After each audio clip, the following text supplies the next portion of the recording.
Շնորհակալություն, պարոն վարչապետ, անհերքելի տեղեկություններ կան, որ ադրբեջանցիները Ստեփանակերտում քանդել են հայկական ամենամեծ եկեղեցին։ Դուք սա ինչպես եք մեկնաբանում այս խաղաղության դրամաբանության շրջանակներում, է սա դիտարկում թե ոչ, եւ եթե խաղաղությունը, եթե տարբեր ֆորմատներով երկխոսություն կա պաշտոնական մակարդակով եւ քաղաքասարակության ֆորմատով, ապա նման գործողությունները արդյոք չեն խոչընդոտում, խանգարում այդ երկխոսությանը, խաղաղությանը առնչվող, եւ արդյոք այս հարցը պատրաստվում է պաշտոնական Երևանը թեկուզ միջազգային հարթակներում բարձրացնել թե ոչ, որովհետեւ մշակութային, պատմամշակութային արժեքների ոչնչացումը ավելի շատ թշնամանքի դրսևորում է, քան խաղաղությանը միտված քայլ։ Մենք հիմա փորձում ենք ամբողջացնել տեղեկատվությունը,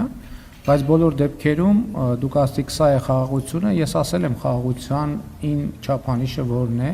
արդեն ավելի քան 2 տարի Հայաստան-Ադրբեջան փոխհրաձգության հետևանքով մարդիկ չեն զոհվում, չեն վիրավորվում, Հայաստանի Հանրապետությունը եւ Ադրբեջանի Հանրապետությունը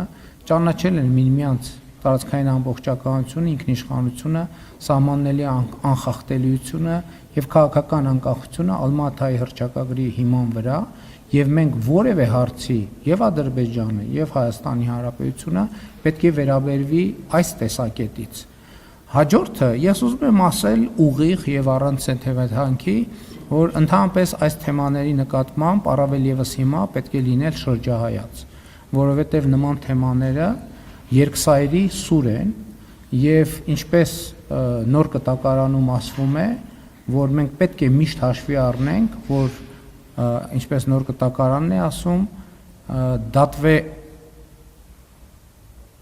դատվելու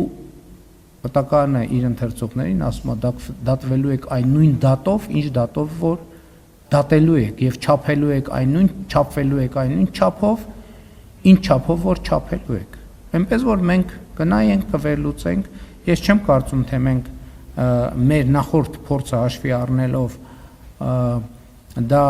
կդարձնենք միջազգային քննարկումների առարկա պետական մակարդակով եւ սա մի իրավիճակ է, որը մենք պետք է ամբողջությամբ եւ ամբողջական հասկանանք։